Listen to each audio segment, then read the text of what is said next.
tal? Mi nombre es Jacob Colmenero. Estamos transmitiendo desde Home Radio Ciudad de México y le vamos a dar continuidad a los temas que hemos visto en los programas anteriores sobre el manual para el maestro, ya que hay muchas preguntas, más bien se responden muchas preguntas en los siguientes subcapítulos. En el anterior subcapítulo vimos quiénes son los alumnos de estos maestros y cuáles son los niveles de enseñanza. Les quiero leer cuáles son las características de los maestros de Dios, ya que el nombrarse o el definirse como un maestro de Dios, o el que haya personas que tengan una técnica, una práctica que beneficie o ayude o aporte a la sanación de las personas, de repente comenzamos nosotros a darles esa categoría de sabios, de personas que han podido trascender ciertos problemas o limitaciones por las cuales nosotros pasamos. En el curso de milagros comienza a definir cuáles son estas características que los maestros de Dios tienen, que inclusive una persona que no sea de renombre o que tenga, por ejemplo, eh, un distintivo característico en donde se autodefina o tenga un centro holístico o tenga una carrera de sanación o tenga ciertos dones o tenga ciertas características, este, como por ejemplo ser una persona, una canalizadora, ¿no? O un canalizador muy famoso, muy reconocido porque acierta demasiado, este, tiene los dones, ¿no? Tiene las cualidades. Aquí nos explica el curso sobre todas esas, digamos, maneras en que el Espíritu Santo comienza a tener como manifestaciones y qué propósito tiene eso. Entonces, el cuarto subcapítulo del manual para el maestro es cuáles son las características de los maestros de Dios. Dice, las características superficiales de los maestros de Dios no son en modo alguno similares. Si se les mira con los ojos del cuerpo, se observa que no hay parecido entre ellos. Esto inclusive hasta podemos notarlo con las diferentes técnicas y diferentes características de un método de sanación. O sea, por ejemplo, puede parecer muy diferente un proceso de, por ejemplo, de utilizar imanes a utilizar cuencos, a utilizar sonidos, a utilizar mantras, a utilizar decretos. Todos tienen a ojos, digamos, superficialmente hablando, tienen características distintas. Igual los maestros de Dios, o sea, las personas tienen como ciertas características, carácter, color, forma, raza, y diferentes maneras de explicar un tema. Y a esto se refiere el curso de que a los ojos del cuerpo, o sea, puede parecer que ni se puede manifestarse la idea de que ni siquiera son parecidos o de que ni siquiera tienen relación entre ellos. Dice, si se les mira con los ojos del cuerpo, se observa que no hay parecido entre ellos, que vienen de ambientes totalmente distintos, que sus experiencias acerca del mundo varían enormemente y que sus personalidades externas son muy diversas. Durante las primeras etapas en el desempeño de su función, como maestros de Dios, no han adquirido todavía las profundas características que los establecerán como lo que son. O sea, todavía, dice, no han adquirido todavía las profundas características que los establecerán como lo que son. O sea, todos somos maestros y alumnos del Espíritu Santo y todos estamos en la práctica constante y entonces estamos en este mundo para la práctica de estas cuestiones espirituales o para el deshacimiento de las ideas que mantienen, digamos, la manera en la que vivimos en este mundo. Dice, Dios concede dones especiales a sus maestros porque tienen un papel tienen un papel especial que desempeñar en su plan para la expiación. Es lo que les decía, cuando una persona nace con lo que nosotros le llamamos dones o características y las demás personas tenemos que desarrollarlas o estamos en ese camino o en esa preparación. Hay personas que, por ejemplo, hay un libro que se llama Las 13 vidas de Sofía, me parece, que habla sobre el propósito que tiene cada encarnación o el alma por qué decide encarnar para aprender ciertas cuestiones o ciertas etapas en ciertos aspectos de su existencia.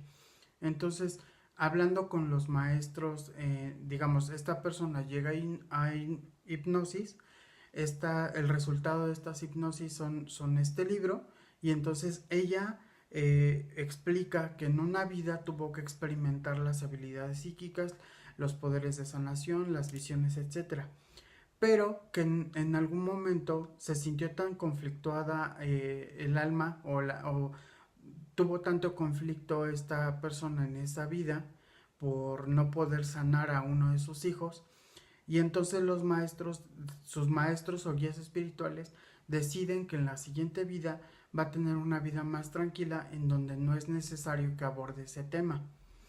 Entonces con esto me voy a que muchas veces nosotros quisiéramos en alguna vida o en algún momento despertar estos dones, estas capacidades, estas habilidades o tener la intención de vivir esto, ¿no? De que se manifieste esto o obtener esas cualidades que estas personas tienen y que se comienza a ofrecer un camino para que nosotros podamos hacerlo o para que nosotros comencemos a acercarnos a esta parte divina, a estos dones divinos.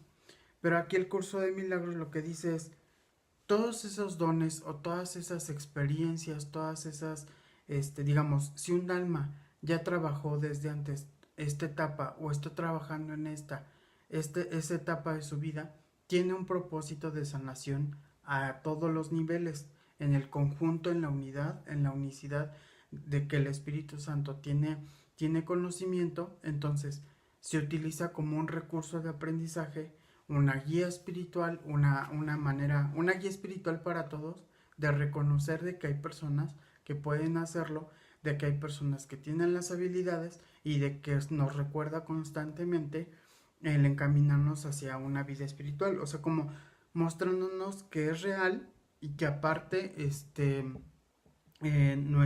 nuestro camino o nuestra espiritual, recordándonos nuestra espiritualidad constantemente. O sea, es como nos recuerdan que esta vida va más allá de solamente esta experiencia, sino que tenemos que tener como esa visión de que nuestra alma reconoce que va más allá y de que nuestro espíritu va más allá de lo que ahora conocemos, podamos ver o entender. Dice, el que sean especiales es por supuesto una condición estrictamente temporal. ¿Por qué estrictamente temporal? Porque en algún momento todos vamos a llegar a ese nivel, o más bien todos estamos en ese nivel, pero necesitamos experimentar o estamos experimentando partes de nuestra conciencia, partes de nuestros recuerdos. Entonces la idea es que nosotros, nuestra alma, poco a poco se vaya acercando a temas que nos corresponde experimentar o probar o entender. La sabiduría de Dios, al estar en nosotros, lo que intenta es manifestarse, y nosotros estamos, o nuestra mente egoica está tratando de ocultar esta parte espiritual, porque esta parte de nuestra mente se desvanecería o se desvanece cada vez que el Espíritu Santo da respuesta. Dice, esta es estrictamente temporal, establecida en el tiempo, a fin de que les lleve más allá de él. Estos dones especiales nacidos de la relación santa, es decir, de la inocencia que compartes con Dios, o de la inocencia al haber sido creado santo por Dios, dice, hacia la que se encamina la situación de aprendizaje-enseñanza. Se convierte en algo característico de todos los maestros de Dios que han progresado en su aprendizaje. Es decir, vas profundizando, vas entendiendo, y entonces van despertando esos dones y esas cualidades a través de tu camino espiritual. Dice, desde este punto de vista todos son iguales. Cualquier diferencia entre los hijos de Dios es siempre temporal. Puede afirmarse, no obstante, que en el tiempo los maestros de Dios más avanzados poseen las siguientes características. 1. Confianza. He aquí la base sobre la que descansa su capacidad para llevar a cabo su función. La percepción es el resultado de lo que se ha aprendido. De hecho, la percepción es lo que se ha aprendido, ya que causa y efecto nunca se encuentran separados. Los maestros de Dios tienen confianza en el mundo porque han aprendido que no está regido por las leyes que el mundo inventó. Es decir, que hay algo más allá que nos protege, que nos cuida, que nos sustenta, que es más allá de la apariencia física o de la experiencia dolorosa o amorosa que estamos experimentando en este momento. Dice, los maestros de Dios tienen confianza en el mundo porque han aprendido que no está regido por las leyes que el mundo inventó. Está regido por un poder que se encuentra en ellos, pero que no es de ellos. Este poder es el que mantiene todas las cosas a salvo. Mediante este poder, los maestros de Dios contemplan un mundo perdonado. Una vez que hemos experimentado ese poder, es imposible volver a confiar en nuestra insignificante fuerza propia. ¿Quién trataría de volar con las minúsculas alas de un gorrión cuando se le han dado el formidable poder de un águila? ¿Y quién pondría su fe en las miserables ofrendas del ego cuando los dones de Dios se encuentran desplegados ante él? ¿Qué induce a los maestros de Dios a efectuar ese cambio? Y aquí nos explica, o sea, ¿qué hace que nosotros lleguemos a ese punto de confianza? ¿Qué hace que en algún momento de nuestra vida, por haber experimentado diversos conflictos o diversas situaciones, o que nuestro camino espiritual, por las experiencias que hemos tenido, por los libros que han llegado a nuestras manos, por las personas que nos han tocado, por los duelos tan difíciles que hemos llegado a tener que nos acercan a reconocer toda esta parte emocional, mental, espiritual y comenzar a trabajar en ello? Entonces aquí lo que digamos, uno de los dentro de los subcapítulos es el desarrollo de la confianza. Dice, en primer lugar, tiene que pasar por todo lo que podría calificarse como un periodo de deshacimiento. Ello no tiene que ver, ello no tiene que ser doloroso, aunque normalmente lo es, porque esta parte es entre más te resistas a, digámoslo así, es como entre más la vida te está indicando por dónde y tú te resistes a avanzar o a irte por un camino, o a irte, o la respuesta se te está mostrando tan clara, pero tú te resistes a dar el paso, ¿qué tan doloroso quieres que sea? ¿Qué tan resistente te estás mostrando para dar ese siguiente paso? Y entonces, he ahí el dolor. Dice, durante ese periodo parece como si, como si nos estuviesen quitando las cosas y raramente se comprende en un principio que estamos simplemente reconociendo su falta de valor. Entonces, qué difícil cuando tú de repente tienes demasiado, no apego, sino que va más allá, demasiada confianza en aquello que no tiene valor. Entonces, o sea, eso no quiere decir que te desprendes de aquello que más amas o de aquello a lo cual tú le atribuyes cierta relación especial, sino más bien es aquello que te conflictúa cuando no te trae paz. O sea, cuando aquello que tú exagerabas, que tú le dabas tanta importancia, que tú generabas tanto drama, tanto conflicto por no tenerlo, que realmente lo querías y que si no es de esa manera, entonces no existe o no debería de ser, ¿no? Aquí de repente cuando comienzas todo este proceso te das cuenta que ya puedes ir soltando, ir dejando muchas cosas, ya le restas importancia, te das cuenta de que no tienen realmente un valor tan importante o que el conflicto no tendría por qué existir al yo no darle esa categoría o ese valor y otorgarle tanto poder y tanto conflicto a algo que que no tiene necesidad o no tiene el por qué inquietarme. Dice, ¿de qué otro modo se iba a poder recibir lo que no tiene valor? A no ser que el perceptor estuviese en una posición desde la que no puede sino ver las cosas de otra manera.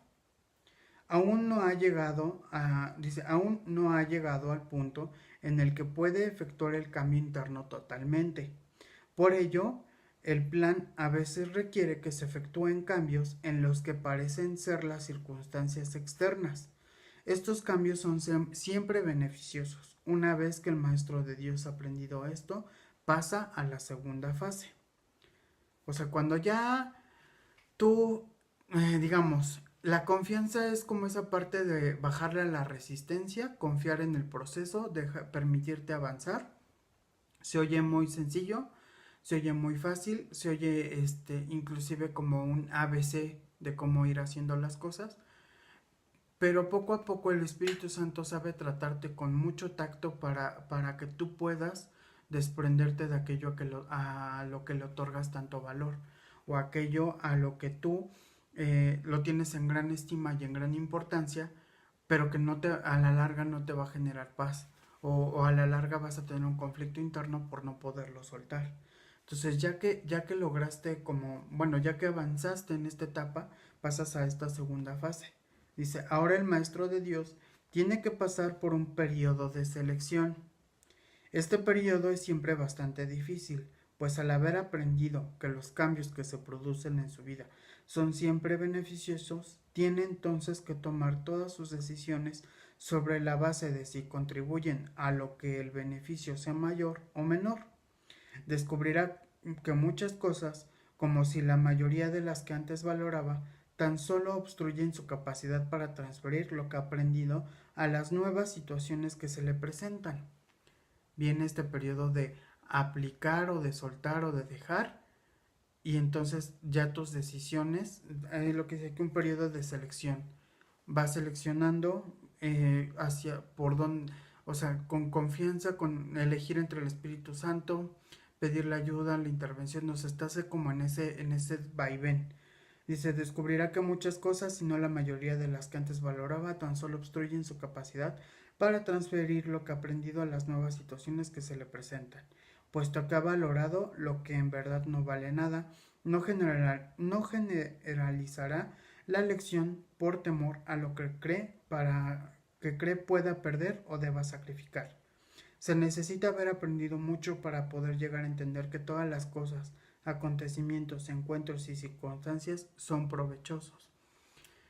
Yo antes, por ejemplo, no recuerdo qué libro leí o cómo fue que me llegó la frase. No sé si recuerdo que es en Metafísica de Connie Méndez, el librito de 4 en 1. La verdad no me acuerdo qué libro era, pero decía que, por ejemplo, cuando sucedía una situación difícil o cuando una situación inesperada, podías decir, bendigo esta situación como exitosa, ¿no? Y es precisamente cuando llegas a este punto, en esta segunda fase de que realmente todo lo que está pasando, está sucediendo, va a ser para tu mayor beneficio. Es difícil entenderlo cuando tú estás pasando por una situación difícil y pensar que todo eso es para el mayor beneficio de todas las partes. O sea, sea un duelo, una pérdida, una cuestión de escasez, o sea, es complicado, pero cuando estás en ese punto de existencia, en ese punto de tu vida, es cuando estás en ese periodo de selección, en donde eliges avanzar, eliges mantenerte, eliges otro camino, pero es como cuando le llaman como tocar fondo, que la experiencia se vuelve como muy profunda, pero en realidad también es como esa parte de me está sucediendo por algo, me está moviendo para algo. Entonces es como si de repente comenzara a darse ese duelo interno, por eso dice que puede ser como un poco difícil, un poco complicado. Cuando tú eliges, cuando estás pasando por todo ese duelo interno, cuando estás liberándote de todas esas cargas emocionales, cuando lo importante deja de ser importante, cuando pasas por esas etapas y estás comenzando a crecer hacia algo mejor, hacia una realidad que te otorga más paz, porque es como lo principal o lo más característico de esta etapa, que es que llegas a ese punto en donde lo que estás haciendo es porque te da más paz y no porque te otorga un beneficio material o un beneficio externo que va más allá de la ilusión, porque o que se puede mantener o se puede perder. Dice, solo en la medida en que son provechosos, deberá concederles algún grado de realidad en este mundo de ilusiones. La palabra valor no puede aplicarse a nada más. La tercera fase por la que el maestro de Dios tiene que pasar podría llamarse un periodo de renuncia. Si se interpreta como una renuncia a lo que es deseable, se generará un enorme conflicto. Son pocos los maestros de Dios que se escapan completamente de esta zozobra. No tiene ningún sentido, no obstante, separar lo que no tiene valor de lo que no lo tiene. Pero dice, no tiene ningún sentido, no obstante, separar lo que tiene valor de lo que no lo tiene, a menos que se dé el paso que sigue naturalmente. Por lo tanto, el periodo de transición tiende a ser un periodo en el que el maestro de Dios se siente obligado a sacrificar sus propios intereses en aras de la verdad. Y he aquí la cuestión que aquí nos está diciendo, cuando tú comienzas a tener ese periodo de renuncia, que comienzas a cambiar de hábitos, que comienzas a hacer muchas cosas denominadas espirituales o características de la gente espiritual, que comienzas a tener toda esa transformación de hábitos, de ambiente, de cuestiones, costumbres, etcétera, empieza el conflicto. El conflicto entre lo que yo quiero, entre lo que a mí me gusta, en lo que yo deseo y en lo que el mundo espiritual o en lo que las reglas espirituales me están diciendo.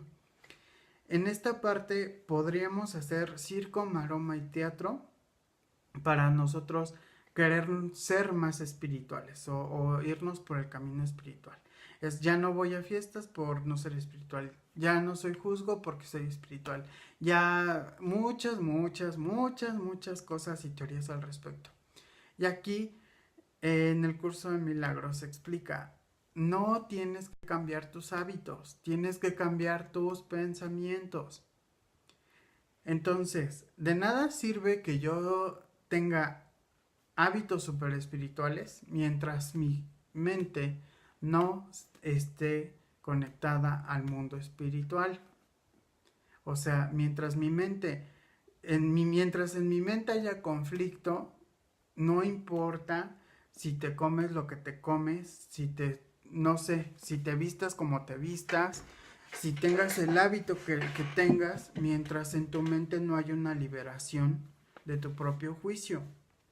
Entonces, aquí pido al Espíritu Santo que me muestre el camino, que si tengo ganas de ir a esa fiesta, le pido al Espíritu Santo que me ayude a elegir ver de otra manera.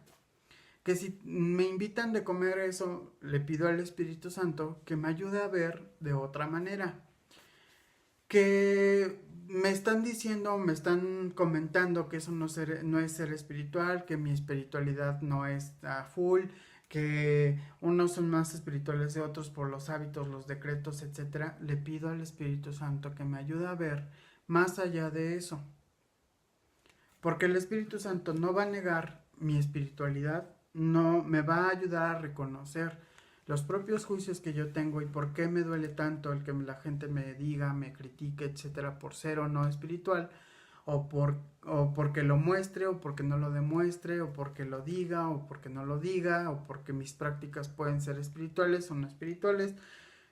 El Espíritu Santo te va a mostrar o te va a decir, eres espiritual porque Dios te creó de tal manera, o te va a responder de la manera en la que te tenga que responder a ti. Entonces ahí tu maestro se convierte en ese espíritu al cual tú le estás preguntando y el cual le estás pidiendo guía. Entra uno en conflicto porque necesita uno decidir, pero uno puede, bueno, anteriormente en el curso te dice, tú puedes pedirle al Espíritu Santo que elija por ti y que elija sobre un panorama en donde vea, digamos, de forma más amplia todo lo que es en beneficio de la familia, o sea, todo lo que es en beneficio de la creación. Entonces dice, todavía no se ha dado cuenta de cuán absolutamente imposible sería una exigencia así. Eso solo lo puede aprender a medida que renuncia realmente a lo que no tiene valor.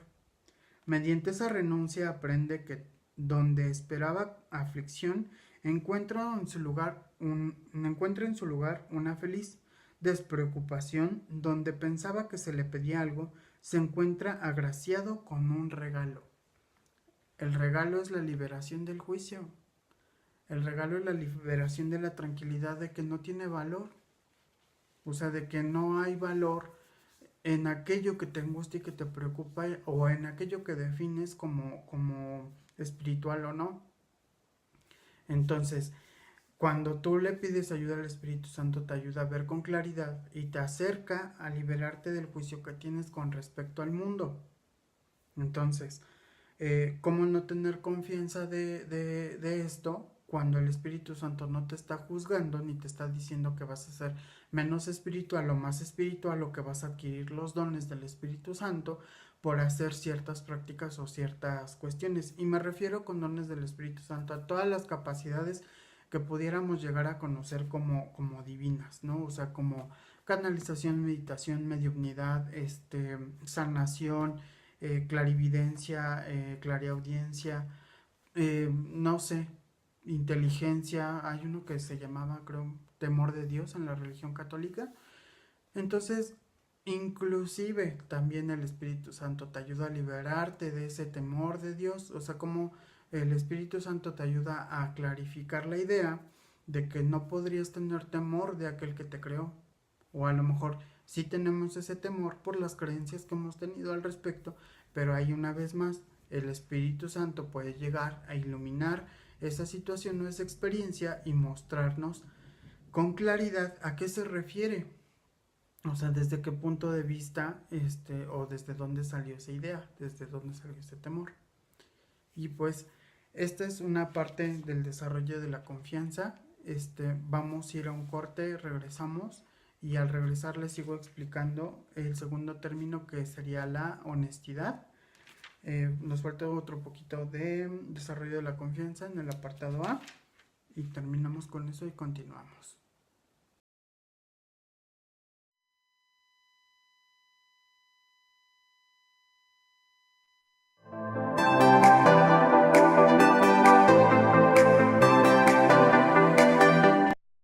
Agradezco la oportunidad para dirigirme a ustedes, soy el hermano Ángel, y hacerles una gran invitación para que sigan escuchando el libro de la vida verdadera en Om Radio.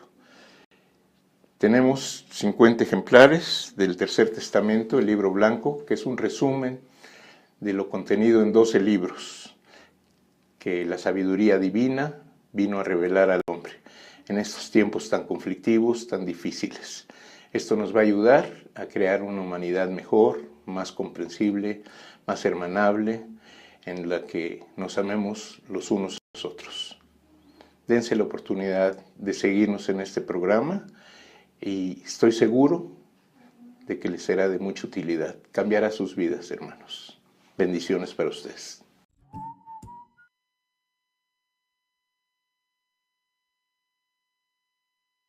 Ya regresamos y continúo con la siguiente parte del desarrollo de la confianza. Dice, ahora llega un periodo de asentamiento. Es este un periodo de reposo en el que el Maestro de Dios descansa razonablemente en paz por un tiempo. Ahora consolida su aprendizaje. Ahora comienza a ver el valor de transferir lo que ha aprendido de unas situaciones a otras. El potencial de lo que ha aprendido es literalmente asombroso, y el Maestro de Dios ha llegado a un punto en su progreso desde el que él puede ver que en dicho aprendizaje radica su escape. El escape de las ilusiones y el escape de las situaciones dolorosas o aquello que genera conflicto. Se renuncia a lo que no quieres y quédate con lo que sí quieres. Qué simple es lo obvio y qué fácil. El Maestro de Dios necesita este periodo de respiro. Todavía no ha llegado tan lejos como cree, mas cuando esté listo para seguir adelante, marcharán a su lado compañeros poderosos.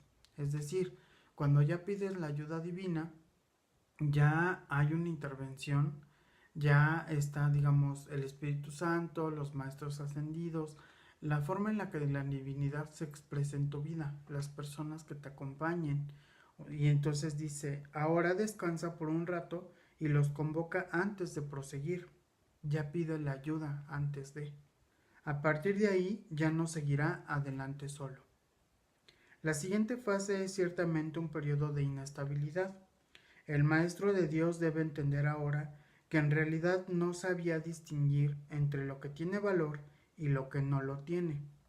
Lo único que ha aprendido hasta ahora es que no desea lo que no tiene valor y que sí desea lo que sí lo tiene. Su propio proceso de selección, no obstante, no le sirvió para enseñarle la diferencia. La idea de sacrificio, tan fundamental en su sistema de pensamiento, imposibilitó el que pudiese discernir. Pensó que había aprendido a estar dispuesto, pero ahora se da cuenta de que no sabe para qué sirve estar dispuesto. Ahora tiene que alcanzar un estado que puede permanecer fuera de su alcance por mucho tiempo.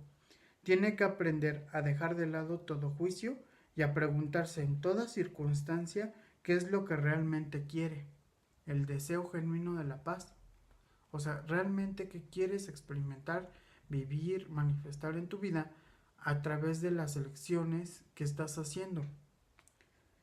Tiene que aprender a dejar de lado todo juicio y a preguntarse en todas circunstancias qué es lo que realmente quiere. De no ser porque cada uno de los pasos en esta dirección están tan fuertemente reforzado, cuán difícil sería darlos. Finalmente llega un periodo de logros. Ahora es cuando se consolida su aprendizaje. Lo que antes se consideraban simples sombras se ha convertido ahora en ganancias sustanciales con las que puede contar en cualquier emergencia, así como también en los periodos de calma. En efecto, el resultado de esas ganancias no es otro que la tranquilidad, el fruto de un aprendizaje honesto, de un pensamiento congruente y de una transferencia plena. Esta es la fase de la verdadera paz, pues aquí se refleja plenamente el estado celestial. Y aquí habla, por ejemplo, de un pensamiento congruente y de una transferencia plena. Una transparencia plena. Y a esto se refiere a que cuando tú le pides al Espíritu Santo, realmente o sea, te expresas tu miedo, expresas aquello que te conflictúa, le dejas la situación y entonces eso te da congruencia de decir realmente le estoy diciendo lo que me está costando trabajo aprender. O sea, sin necesidad de ocultarlo o sin la necesidad de que te sientas culpable, sino simplemente reconocer de dónde viene mi pensamiento y en estar en esa constante comunicación y pidiendo que se obre el milagro en beneficio de todos.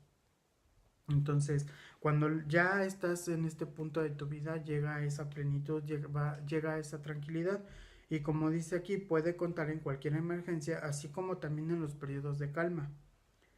Dice, a partir de ahí el camino al cielo está libre y despejado y no presenta ninguna dificultad, entendiendo el cielo como un estado de conciencia, como un sistema de pensamientos también, el sistema de pensamientos que Dios creó. Dice, en realidad ya está aquí. ¿Quién iba a querer ir a ninguna otra parte si ya goza de absoluta paz? ¿Y quién querría cambiar su tranquilidad por algo más deseable? ¿Qué podría ser más deseable que la paz? Seguimos con el siguiente subcapítulo que es la honestidad. Dice, todas las demás características de los maestros de Dios se basan en la confianza. Una vez que ésta se ha alcanzado, las otras se suceden naturalmente. Solo los que tienen confianza pueden permitirse ser honestos, pues solo ellos pueden ver el valor de la honestidad, es decir, lo que realmente siento, lo que realmente, la emoción tal cual la experimento y la vivo, pero comentándosela y platicándosela al Espíritu Santo, ya que, por ejemplo, aquí dice, digamos, en la cuestión de la confianza, que tú antes de proceder ya le pides la ayuda a tus compañeros poderosos, ¿no? A tus ángeles, arcángeles, maestros ascendidos, la divinidad, como tu yo superior, etc. Tú ya le pides a él. Y entonces después se requiere, bueno, no que se requiera, sino desarrollas esa confianza, esa honestidad de decirle tal cual te sientes, de tal cual lo que estás pasando, de tal cual estás experimentando las cosas en tu vida. Entonces, de nada te sirve, o llegas a ese punto en tu vida en el que de nada te sirve ocultarlo, de nada te sirve mantenerlo en secreto hacia la divinidad, hacia el Espíritu Santo. O sea, con esto no me refiero a que, por ejemplo, vas y le comentas a todo el mundo para que te aconseje, ¿no? O vas y a todo el mundo le cuentas las experiencias dolorosas por las cuales estás pasando, porque se puede malinterpretar en muchos sentidos o porque inclusive no te hacen sentir cómodo a ti. O sea, es como le cuento y no encontré la paz que yo esperaba al platicar con esta persona. Le conté y lo malinterpretó y se fue por otra línea y lo expresó de otra manera. Entonces, aquí cómo va el asunto. Le pides primero ayuda a tus ángeles, arcángeles, maestros ascendidos, Jesús, la divinidad, y después ellos te van a poner en el camino a las personas que te van a ayudar a sanar, con las que sí, digamos, te vas a identificar perfecto, con las que tú vas a poder platicarles y que va a ayudar a la liberación tanto de ti como de la persona, la liberación de esa emoción, de esa idea, de ese juicio, de ese pensamiento que acarrea dolor. Dice, la honestidad no se limita únicamente a lo que dices. El verdadero significado del término es congruencia. Nada de lo que dices está en contradicción con lo que piensas o haces. Aquí está, nada de lo que dices está en contradicción con lo que piensas o haces. Muchas personas dirán, qué incongruente eres, pero en realidad siempre has sido congruente. Siempre has sido congruente con lo que piensas y con lo que crees. O sea, que demuestren una cosa distinta a lo que dices es totalmente diferente. Pero siempre tus acciones van a ser congruentes a lo que tú piensas y a lo que tú crees. Siempre. Nada de lo que dices está en contradicción con lo que piensas o haces. Ningún pensamiento se opone a otro, ningún acto contradice tu palabra, ni ninguna palabra está en desacuerdo con otra, según tu sistema de pensamiento. O sea, tú siempre eres congruente con lo que piensas y con lo que haces, con tu sistema de pensamiento. Así son los verdaderamente honestos. No están en conflicto consigo mismos a ningún nivel, por lo tanto, les es imposible estar en conflicto con nada o con nadie. En el curso de milagros hay una parte que dice que no trates de cambiar tus hábitos, sino tus pensamientos, porque en realidad lo que antecede a toda acción es lo que piensas. Es como, por ejemplo, tú tomas esas decisiones y llevas a cabo esas acciones por lo que piensas. Entonces, para que tú, digamos, pudieras tener un resultado distinto, es cambiar el pensamiento, cambiar la idea y no cambiar la acción, porque la acción se cambia sola al cambiar el pensamiento. Entonces, por eso el curso de milagros nos pide mucho el pedirle ayuda al Espíritu Santo constantemente, que para eso está, que nos ayude a nosotros a ir viendo a autoobservarnos, ver nuestros propios pensamientos, de dónde vienen y que nosotros se los podamos entregar a Él para entrar en este proceso de sanación o en este proceso en donde tú te liberas de aquello que no tiene valor. Dice, la paz que experimentan los maestros de Dios avanzados se debe en gran medida a su perfecta honestidad. Solo el deseo de engañar da lugar a la pugna. El que es uno consigo mismo no puede ni siquiera concebir el conflicto. El conflicto es el resultado inevitable del autoengaño, y el autoengaño es deshonestidad. Para un maestro de Dios nada supone un desafío, pues ello implicaría que se abrigan dudas, y la confianza en la que los maestros de Dios descansan con absoluta seguridad hace que les sea imposible dudar. Por lo tanto, solo pueden triunfar. En esto como en todo, son honestos. Es decir, todos de alguna manera llegamos a un punto en nuestra vida en el que nos damos cuenta de que todo lo que va a suceder o todo lo que está sucediendo tiene un propósito mayor.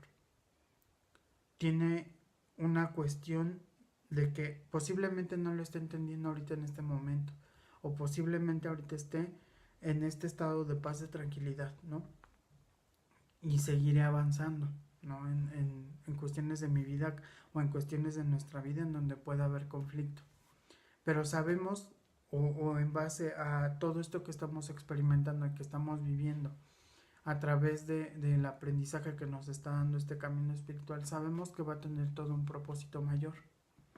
Y que inclusive, aunque yo pareciera ser como muy incongruente con mis actos y con mis decisiones, todos estamos pasando por un periodo en donde estamos deshaciendo muchas cuestiones personales o muchas cuestiones que venimos trabajando de otras vidas y que estamos utilizando el tiempo en esta vida para comenzarlas a liberar, para comenzarlas a quitarles valor, a quitarles ese resentimiento, esa experiencia, ese duelo. Pero estamos en esta cuestión de desarrollar nuestra confianza, de desarrollar esta parte de ser honestos con el Espíritu Santo, ser honestos con nosotros, para que salga de lo más profundo de donde alberguemos o donde ocultemos este sentimiento o este juicio, salga para que sea entregado a la luz. Y pues que todo va a tener, toda esta experiencia va a valer la pena. Dice, esto como en todo son honestos, solo pueden triunfar porque nunca hacen su propia voluntad. Eligen por toda la humanidad, por todo el mundo y por todas las cosas que en él habitan, por lo que es inalterable e inmutable más allá de las experiencias y por el Hijo de Dios y su Creador. ¿Cómo no han de triunfar? Eligen con perfecta honestidad, tan seguros de sí mismos como de su elección. Imagínense cuando lleguemos a ese punto de nuestra existencia en donde, ¿cómo no va a pasar algo bueno si Dios está a cargo de todo? Y eso refuerza la confianza. Tolerancia. Dice, los maestros de Dios no juzgan. Juzgar es ser deshonesto, pues es asumir un papel que no te corresponde. Es imposible juzgar sin engañarse uno a sí mismo. Juzgar implica que te has engañado con respecto a tus hermanos. ¿Cómo entonces no te iba a haber engañado? Dice, ¿cómo entonces no te ibas a haber engañado con respecto a ti mismo? Juzgar implica falta de confianza, y la falta de confianza sigue siendo la piedra angular de todo el sistema de pensamiento del Maestro de Dios. Si la pierde, todo su aprendizaje se malogra. Sin juicios, todas las cosas son igualmente aceptables, pues en tal caso, ¿quién podría juzgarlas? Sin juicios, todos los hombres son hermanos, pues en ese caso, ¿quién se encontraría aparte? Juzgar destruye la honestidad y quebranta la confianza. El Maestro de Dios no puede juzgar y al mismo tiempo esperar aprender. Entonces, si yo juzgo y sentencio y catalogo y defino lo que a mi juicio se considera bueno, honesto, deseable, etcétera, no estoy con la total, digamos, ahí me cierro. Simplemente catalogo la situación, la cosa, la experiencia, mi hermano o lo que sea, como lo que yo creo que es verdad. Y entonces me cierro en mi juicio y entonces ya no puedo, no me abro a aprender. O sea, no me doy la oportunidad de conocer, de aprender, perdón, de ver las cosas de otra manera. O sea, se mantienen en ese juicio, en esa idea. Y de ahí quien te saque, pues hasta que estés dispuesto o hasta que te des cuenta de que ese pensamiento o esa idea no te sirve de nada. Mantenerla por tanto tiempo simplemente es no desperdiciar el tiempo, sino es como un uso del tiempo en donde te mantienes en esa cárcel personal y mental. O sea, nada más tú. Dice, mansedumbre. Para los maestros de Dios, el daño es imposible. Este punto puede parecer como difícil cuando nosotros de repente pensamos que alguien fue extremadamente cruel con nosotros mismos. O que nosotros fuimos crueles con alguien más. O sea, no pueden infligirlo ni sufrirlo. El daño es el resultado de juzgar. Es el acto deshonesto que sigue a un pensamiento deshonesto. O sea, es decir, yo te digo que tú me haces daño por el poder que yo te otorgo a ti, de querer pensar que lo que me dijiste, hiciste, resuenan en mí. Esto es como una parte no difícil, sino es como ya hablar de un aprendizaje mayor, de una práctica mayor, en donde realmente me doy cuenta de que el daño puede ser aquello que yo conservo en mi mente y no lo que, no lo que sucedió. ¿Por qué? Porque es lo que sucedió, cómo resonó en mí, qué heridas tocó, todo aquello que me hizo que se despertara, que tenía guardado, todos los juicios que tenía guardados al respecto. Y entonces me recordó todo lo que yo quería guardar. Entonces por eso habla de deshonestidad. Todo lo que yo guardé, lo que yo oculté, lo que yo tenía dentro, vino alguien que lo desempolvó.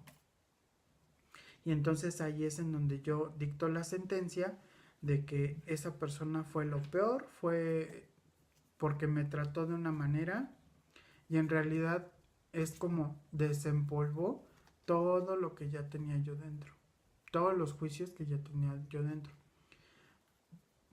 Cuando el ego toma ese pasado o toma eso que tú guardas y que te duele, ahí es en donde el Espíritu, tú puedes pedirle al Espíritu Santo para salir, para es lo que dice, ese escape de esas ideas, de esos pensamientos y moverte hacia un panorama mental en donde te pueda ayudar a ver sin juicio la situación y en donde tú puedas ver tu pasado, liberar tu presente y liberar tu futuro. En donde ves tu pasado es todo lo que me hizo, todo lo que provocó, etcétera. Y con esto no digo es como un perdón inmediato, no. O es como, ya le pedí al Espíritu Santo, entonces ya lo tengo que perdonar, ¿no? Simplemente es, me hago consciente de esas heridas, de esas cuestiones ocultas que yo tenía, de dónde le pido ayuda al Espíritu Santo y Él me va a mostrar la herida de dónde viene, si es mi infancia, una experiencia del pasado, la relación que tuve con tal persona, lo que me movió, lo que me despertó. Cuando yo le pido al Espíritu Santo que me ayude a reevaluar todo eso, es como sacar las cajas ocultas, llenas de polvo, mostrárselas y que Él te ayude a limpiar. Como les digo, con un proceso de deshacimiento que solamente el Espíritu Santo va a saber cuál va a ser el adecuado para ti. Es como cuando de repente yo les decía, ¿no? En terapia. Tú vienes a terapia, estás en terapia, estás en esta sesión, termina la sesión, pero lo que me gusta es que después el Espíritu Santo, los ángeles, la divinidad en la que tú crees va a seguir tu periodo de sanación. O sea, va a seguir mostrándote o va a seguir la persona con la que te tienes que encontrar, las personas con las que te van a seguir ayudando mientras tú estés dispuesto a renunciar a estos juicios. O sea, estas ideas, a tener la tolerancia hacia los demás y hacia ti misma y no juzgar de faul y de tajo para que, digamos, el Espíritu Santo le cueste trabajo moverte de ahí, ¿no? Y dice, es un veredicto de culpabilidad contra un hermano y por ende contra uno mismo. Representa el fin de la paz y de la negación del aprendizaje. Demuestra la ausencia del plan de aprendizaje de Dios y el hecho de haber sido sustituido por la demencia. Todo maestro de Dios tiene que aprender y bastante pronto en su proceso de formación que hacer daño borra completamente su función de su conciencia. Hacer daño le configura, le hará abrigar sospechas y sentir ira y temor. Hará que le resulte imposible aprender las lecciones del Espíritu Santo. Tampoco podrá oír al Maestro de Dios, quien solo puede ser oído por aquellos que se dan cuenta de que hacer daño, de hecho, no lleva a ninguna parte y de que nada provechoso puede proceder de ello. Los maestros de Dios, por lo tanto, son completamente mansos. Necesitan la fuerza de la mansedumbre, pues gracias a ella la función de la salvación se vuelve fácil. Para los que hacen daño, llevar a cabo dicha función es imposible, pero para quienes el daño no tiene significado, La función de la salvación es sencillamente algo natural. ¿Qué otra elección, si no esta, tiene sentido para el que está en su sano juicio? ¿Quién, de percibir un camino que conduce al cielo, elegiría el infierno? ¿Y quién elegiría la debilidad que irremediablemente resulta de hacer daño cuando puede elegir la fuerza infalible? Todo, todo abarcante e todo abarcante e ilimitada de la mansedumbre.